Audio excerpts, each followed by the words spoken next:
네, 관련 내용을 보도국의 김지수 기자와 함께하겠습니다. 어서 오세요. 안녕하세요. 자, 이재용 삼성전자 부회장의 이 대국민 사과문 발표 아마 예상하신 분들은 아마 없을 겁니다. 뭐 관련자 누가 나와서 할 수는 있겠지만 네. 부회장이 직접 사과문을 낭독한다. 이번이 처음 있는 일인데요. 저희가 주요 내용 한번 모아봤습니다. 화면으로 만나보시죠. 저희 삼성서울병원이 메르스 감염과 확산을 막지 못해 국민 여러분께 너무 큰 고통과 걱정을 끼쳐드렸습니다. 머리 숙여 사죄합니다.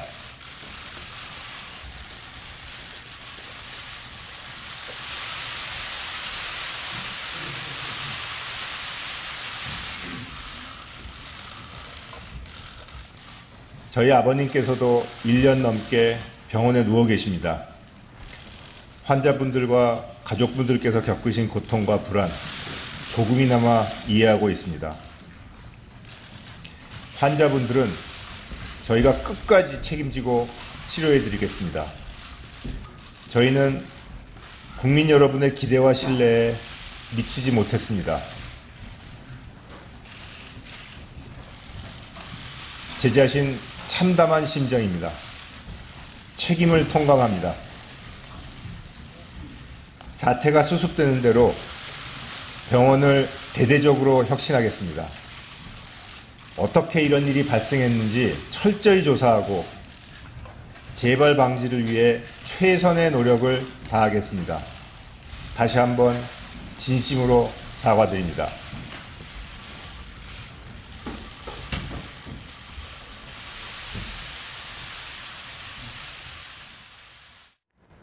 네, 아무튼 국민 여론이나 어떤 사안의 심각성을 고려하지 않았나 이렇게 예측할 수 있겠는데요. 자, 김지수 기자, 우선 그 핵심적인 부분을 좀 짚어주시죠. 네, 이제 좀 전에 화면에서도 봤었죠. 고개 숙여 사과를 했습니다. 사죄를 드렸습니다. 그리고 머리를 2번 숙였습니다. 예. 이제 삼성그룹의 대표로서 나와서 사과문을 낭독한 것은 처음인데 그만큼 이제 사안의 심각성을 인식을 했습니다. 예. 이제 주요 내용을 좀 보면 네. 이번 메르스 사태로 유명을 달리하신 분들 그리고 가족들 그리고 치료 중인 환자들 그리고 지금 격리 치료로 이제 불편을 겪는 사람들에게 죄송하다 말을 했고 예. 이제 끝까지 이제 치료에 있어 최선을 다하겠다는 말을 했습니다. 그 자신의 부친인 이건희 회장을 좀 언급을 하면서 예. 환자분들과 가족분들의 그런 고통을 조금이나마 이해하고 있다고 하면서 어떤 진정성 있는 모습을 좀 보이려는 그런 것을 엿볼 수 있었습니다. 또 여기서 어떤 그런 사죄의 뜻도 있었고 좀 구체적인 계획도 나왔습니다. 어떤 계획들이 나왔냐면 사태가 수습되는 대로 이제 병원을 대대적으로 개혁하겠다, 예. 혁신하겠다. 그리고 어떻게 이런 일들이 발생했는지를 파악을 해서 재발을 막겠다. 그리고 이건 좀 어떻게 보면 속죄의 뜻인 것 같다는 생각도 드는데 예. 메르스를 포함한 감염 질환에 대한 예방과 그런 백신 그리고 치료제 개발에 대한 연구도 적극 지원하겠다고 밝혔습니다. 네.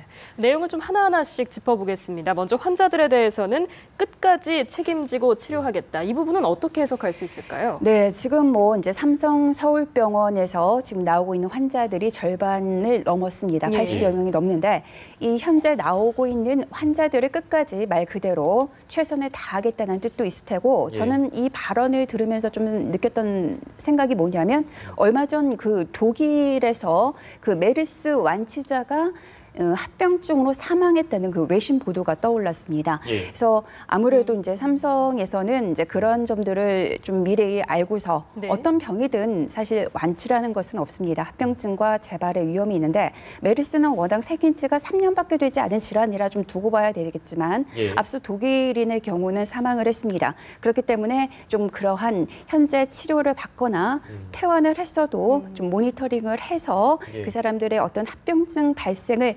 막도록 좀 노력하지 않을까 이러한 생각을 했고 좀 그렇게 됐으면 하는 그런 바람을 가져봅니다. 네, 문제 진원지가 된 만큼 어떤 문제 해결에도 앞장서겠다라는 의지가 이제 보이는 대목인데요.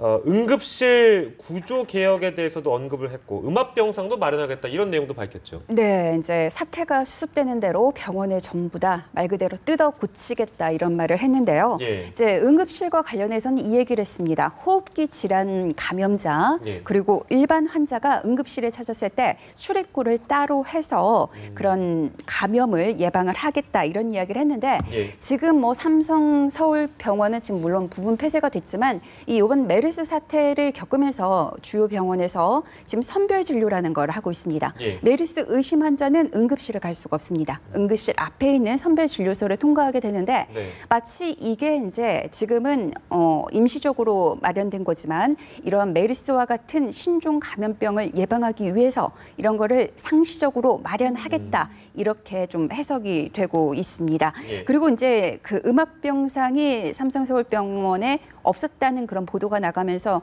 온 국민들이 경악을 금치 못했습니다. 예. 우리나라 네 번째로 큰 병원에서 그리고 해외에서도 인정을 받고 있는 그러한 우수한 의료진을 가지고 있는 삼성서울병원에 음압병상이 없다는 것은 예. 물론 이거는 민영병원이긴 하지만 어떠한 의료의 공공성을 저버렸다 이런 비난을 외신에서도 많이 받았었는데요. 예. 또 이러한 지금 현재 음압기를 통해서 가동을 하고 있고 앞으로 음압병상을 늘린다고 하니까 예. 이 부분은 당연히 어떻게 속죄하는 의미라서라도 꼭 해야 된다 이런 생각이 듭니다. 또 이런 병원을 개혁하는 것뿐만 아니라 어떤 감염병에 대한 치료제, 백신 개발도 지원을 하겠다고 했는데 이건 어떤 의미로 볼 수 있을까요? 네, 뭐 아직 구체적으로 나온 건 아니지만 좀 기자로서 추측을 할 수 있는 것은 뭐냐면 사실상 우리나라에서 뭐 감염병을 비롯해서 어떤 백신이나 치료제 거의 전무합니다. 거의 다 뭐 복제약. 제네릭이라고 하죠. 네. 그런 특허권이 끝난 그런 제약사의 제품을 이제 모방하는 수준에 그쳤는데 예. 이제 삼성에서 물론 지금 자회사가 있긴 합니다. 바이오 회사가 있긴 하지만 그걸 네. 통해서 뭐 만들겠다 이거는 좀 시간을 두고 봐야 되는 거고 아무래도 이제 삼성이 가지고 있는 어떤 자본력이나 그런 네트워크를 통해서 다국적 제약사에서 지금 이제 현재 예방 백신을 지금 연구 중에 있습니다. 그런 예. 거를 당연히 지원을 할 거란 생각이 들고요. 또 이제 지금 신종 감염병 연구 인프라가 우리나라는 아주 열악합니다. 이번 기회에 보건당국도 이거를 인식을 제대로 했고 네. 지금 현재 감염내과 전문의가 전국에 600명밖에 되지 않습니다. 거의 다 기피하고 있는데요. 그건 왜냐하면 지원이 거의 없기 때문입니다. 지금 어제도 보도가 됐지만 한 대학병원에 우리 N95 마스크만 해도 예. 하루에 30개밖에 지원이 되고 있지 않다고 합니다. 그러니까요. 그러니까 이것만 보더라도 우리나라가 얼마나 근데 앞으로는 지금 전 세계가 좁아지고 있기 때문에 글로벌화가 되기 때문에 각종 뭐 신종 전염병들이 많이 창궐할 거라는 게 의료계의 중론입니다. 사실 그렇게 되고 있고요. 예. 그렇기 때문에 좀 삼성이 그런 약속을 하고 이번에 좀 저는 희생자라는 표현을 하고 싶어요. 사망하신 분들. 예. 희생자들의 그런 사망이 헛되지 않으려면 이번에 대국민 사과에서 약속했던 것들을 반드시 지켜야 되겠다 이런 생각을 해봅니다. 글쎄 이번을 계기로 좀 많이 좀 달라졌으면 좋겠는데요.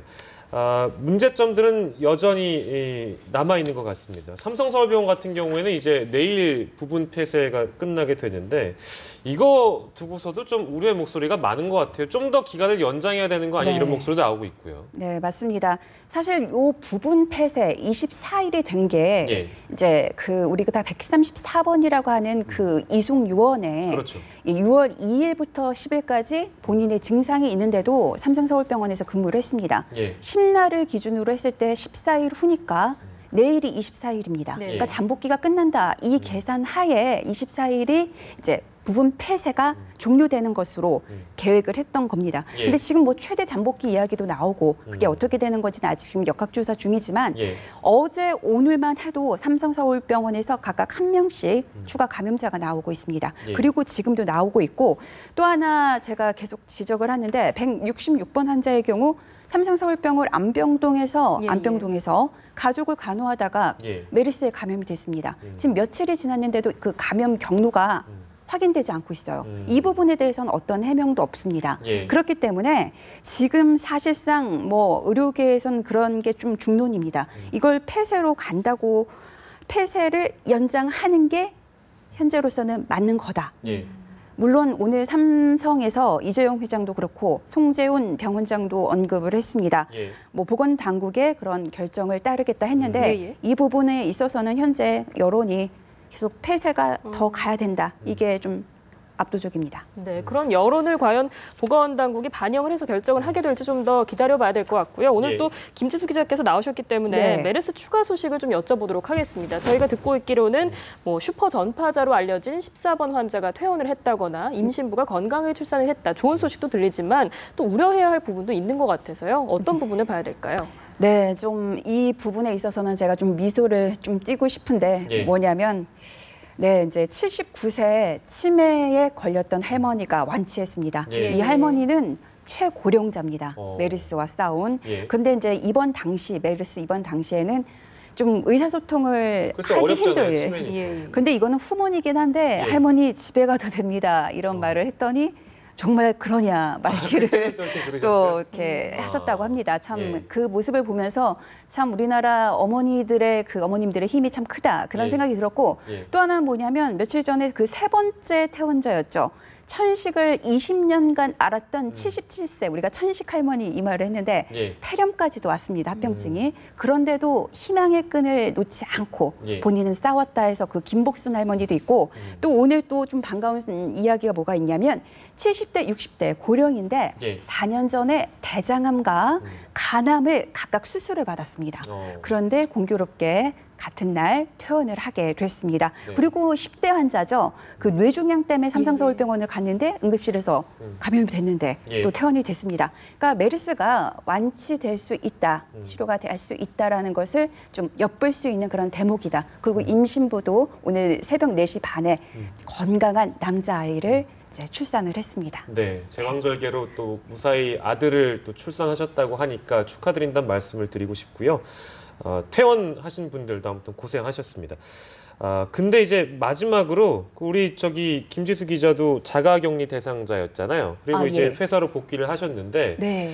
걱정되는 게 자가격리 기간이 끝나고 나서 확진 판정을 받은 그러니까 우리가 알고 있던 기존의 잠복 기간을 훨씬 더 뛰어넘은 환자가 발생했다는 소식이 있어서 그러니까 예를 들면 우리가 같이 이렇게 회사를 다니다가 김지수 기자가 어느 날 열흘 있다가 네. 갑자기 또 미열이 나고 해서 네. 확진 판정을 받게 되는 그런 사례가 발생했다는 거 아니겠어요? 맞습니다. 그래서 이건 이 잠복 기간을 조정해야 된다는 얘기도 좀 들리더라고요. 맞아요. 우리 박 앵커가 지적하는 거에 대해서 충분히 저도 공감을 하고 예. 저도 이게 확실하진 않아요. 제가 그러니까 메르스를 감기처럼 앓고서 지나갔다 이렇게 보는 의료진도 있고 예. 아니면 면역력이 너무 급격히 떨어져서 이게 좀 알 수 없는 바이러스에 감염이 됐다 하는데 예. 저는 사실 이게 메르스의 음성 반응을 나왔지만 예. 또 다른 분들은 그래요. 이게 또 다시 증상이 나타날 수 있다. 근데 저는 이제 제가 어떠한 전조 증상을 느꼈다는 걸 알기 때문에 예. 수시로 제가 체온계를 가지고 다니면서 체크를 하고 있고 예. 왜냐하면 저는 지금 뭐 기자라는 그런 직업적인 특수성 때문에